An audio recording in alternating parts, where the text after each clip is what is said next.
Hello everyone, welcome back to our channel. दोस्तों, आज हम पढ़ते हैं निदर्शन पद्धति के बारे में। इसे सैम्पलिंग मेथड भी बोलते हैं। निदर्शन एक ऐसी पद्धति है जिसके द्वारा हम सभी इकाइयों में से कुछ इकाइयों का चयन अनेक स्वीकृत कार्य विधियों की सहायता से इस प्रकार करते हैं कि जिससे चुनी गई इकाइयाँ संपूर्ण विशेषताओं का प्रतिनिधित्व कर सके। निदर्शन जो है एक चयन की प्रणाली है जिसे प्रतिदर्श भी बोलते हैं। ये एक ऐसी प्रणाली है जिसमें हम एक बड़े क्षेत्र से कुछ ऐसी इकाइयाँ चुनते हैं जो कि अपनी जो समग्र क्षेत्र है यानी जो बड़ा क्षेत्र है उसका प्रतिनिधित्व कर सके। और इन विधियों का चुनाव कुछ वैज्ञानिक विधियों के जरिए किया जाता है ताकि जो है सही जो इकाइयाँ हैं वो चुनी जा सके और जो इनसे जो अध्ययन जो इनका जो रिजल्ट निकल के सामने आता है उस अध्ययन के रिजल्ट को पूरे समग्र पर लागू किया जाता है। फॉर एग्जाम्पल कि हमें कुछ सेवारत महिलाएं जो हैं उनका अध्ययन करना है कि उन्हें अपने प्रोफेशन को लेकर उनकी क्या प्रॉब्लम्स हैं, तो उसके लिए हम क्या करते हैं कि उसमें हम सभी जो औरतें हैं उनसे बात नहीं करेंगे, बल्कि उनमें से कुछ ऐसी जो वुमन हैं, कुछ ऐसी वुमेन्स को चुनेंगे जो कि अपने समूह का सही तरीके से प्रतिनिधित्व करती हों, मतलब वो अपने पूरे समूह की विशेषताओं को बता रही होती हैं।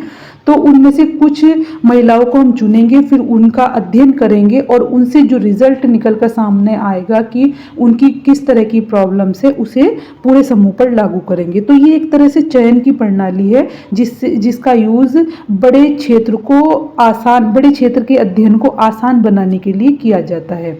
गुडे और हार्ट के शब्दों में निदर्शन किसी विशाल समग्र का एक छोटा प्रतिनिधि है, मतलब कि एक बड़े क्षेत्र का एक छोटा सा प्रतिनिधि है निदर्शन। बोगार्डस के अनुसार निदर्शन किसी पूर्व निर्धारित योजना के अनुसार इकाइयों के एक समूह में से एक निश्चित प्रतिशत का चयन करना है। मतलब कि जबकि आप किसी वैज्ञानिक तरीके का सहारा लेते हुए एक बड़े समूह से कुछ ऐसी इकाइयाँ निकालते हैं जो कि आपके अध्ययन को वैज्ञानिक बनाती हैं, तो हम उसे निदर्शन कहते हैं। तो एक अच्छे निदर्शन की विशेषताएं क्या होती हैं, अब उसके बारे में पढ़ेंगे। पहले नंबर पे आता है समग्र का प्रतिनिधि। जो निदर्शन होता है वो एक तरह से समग्र का प्रतिनिधि होता है। इसका मतलब ये होता है कि इसके अंतर्गत जो इकाइयाँ चुनी जाती हैं वो अपने पूरे समग्र का प्रतिनिधित्व कर रही होती हैं, मतलब कि वो अपने समूह की विशेषताएं बता रही होती हैं। कि अगर वो इस चीज़ में एबल नहीं है कि वो अपने समूह से पूरी तरह रिलेटेड ना हो, तब उन्हें एक तरह से वैज्ञानिक अध्ययन के क्षेत्र में शामिल नहीं किया जा सकता, क्योंकि अगर कुछ ऐसी इकाइयाँ चुनी जाएं जो कि अपने समूह की पूरी तरह से विशेषता ना बताती हों, तब उन्हें उसके जरिए जो अध्ययन होगा या जो रिजल्ट निकल के सामने आएंगे वो पूरी तरीके से वैज्ञानिक नहीं होंगे। तो निदर्शन का मतलब जो होता है एक समग्र का प्रतिनिधि, यानी कि जो एक बड़े क्षेत्र से का प्रतिनिधित्व करता हो। सेकंड नंबर पे आता है समुचित आकार। निदर्शन में ये मायने नहीं रखता कि जो आपने निदर्शन बनाया है, मतलब जो आपने सैम्पलिंग की है अपने रिसर्च में, वो कितनी बड़ी और या छोटी है, आपने कितनी इकाइयाँ चुनी है। जो महत्व रखता है वो ये है कि आपकी इकाइयाँ कितनी वैलिड हैं, कि वो उस समूह से कितनी रिलेटेड है, जो जिसका आप अध्ययन करने जा रहे हैं, ये ज़्यादा मायने रखता है। और हालांकि किसी बड़े अध्ययन को छोटा करने के लिए इसका यूज़ होता है, तो इसका आकार ज़्यादातर समुचित यानी एक सही उसमें मायने में रखना चाहिए, सही तरीके से इकाइयों का चयन करना चाहिए जिससे उसका आकार ना तो ज़्यादा बड़ा हो और ना ही छोटा हो। थर्ड नंबर पे आता है अध्ययन विषय के अनुरूप। जो अध्ययन किया जाता है इसमें निदर्शन में, उसमें ऐसी इकाइयों को लिया जाता है जो कि पूरी तरीके से अपने अध्ययन का जो विषय है, ये जो अध्ययन का जो टॉपिक है उसके अनुरूप हों। अगर आप कुछ ऐसी इकाइयाँ चूज़ कर लेते हैं जो कि अध्ययन के बारे में जो अध्ययन क्षेत्र है उसके बारे में उस अध्ययन क्षेत्र से कम रिलेट हो रही हों, तब आपका जो अध्ययन का जो रिजल्ट निकल कर आएगा वो पूरी तरीके से वैज्ञानिक नहीं होगा। तो जो भी इकाइयाँ चुनी जाएं वो वैज्ञानिक तरीके से उनका चयन हो और जो रिजल्ट निकल कर आएगा वो पूरी तरीके से वैज्ञानिक होगा। फोर्थ नंबर पे आता है व्यक्तिगत पक्षपात से स्वतंत्र। जो निदर्शन मेथड है वो एक तरह से पक्षपात से पूरी तरीके से स्वतंत्र है, मतलब कि इसमें इस तरह का अध्ययन नहीं होता कि जो अध्ययन करता है वो अपनी समझ से कुछ इकाइयों को चुन ले। इसमें कुछ वैज्ञानिक विधियों का यूज़ किया जाता है जो इसके प्रकार है निदर्शन के, जैसे देव निदर्शन है, उद्देश्यपूर्ण निदर्शन। ये जो टेक्निक्स हैं निदर्शन की, उनमें कुछ विधियों का यूज़ करते हुए इकाइयों को चुना जाता है। तो ये एक तरह से व्यक्तिगत पक्षपात से स्वतंत्र है, यानी कि इसमें अध्ययनकर्ता को ये अनुमति नहीं होती कि वो अपनी समझ से कुछ भी चुन ले और अध्ययन कर ले। 5 नंबर पे आता है सजातीयता।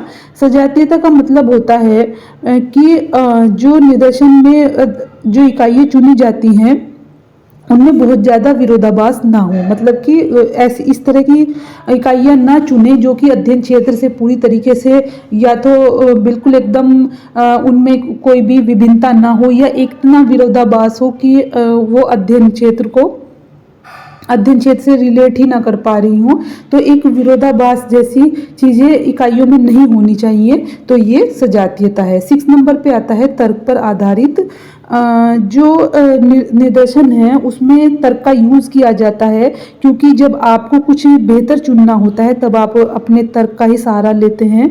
तो इसमें जो मेथड यूज़ किए जाते हैं, जो तरीके यूज़ किए जाते हैं, वो एक तरह से तर्क पर आधारित होते हैं और अनुसंधानकर्ता इन्हीं का सहारा लेते हुए एक अच्छे निदर्शन की इकाइयों को चुनता है। 7 नंबर पे आता है व्यवहारिक अनुभव पर आधारित।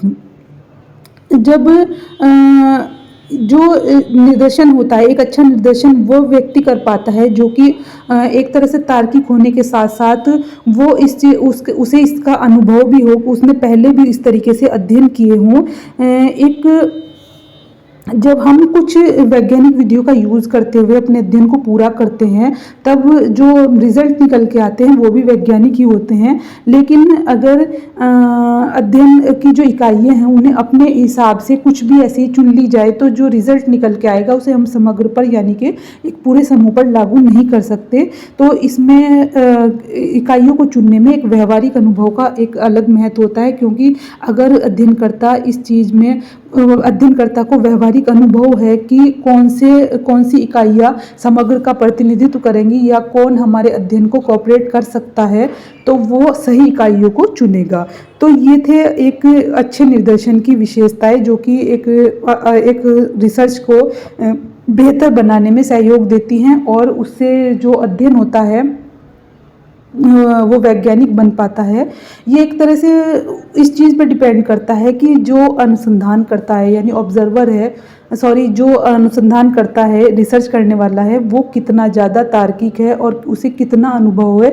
तो अगर उसे अनुभव है तो वो एक बेहतर तरीके से इकाइयों को चुनेगा और अपने अध्ययन को वैज्ञानिक तरीके से पूरा करेगा। तो ये थे निदर्शन और उसकी विशेषताएं। आई होप आपको समझ आ गए होंगे। Thank you so much for watching my video.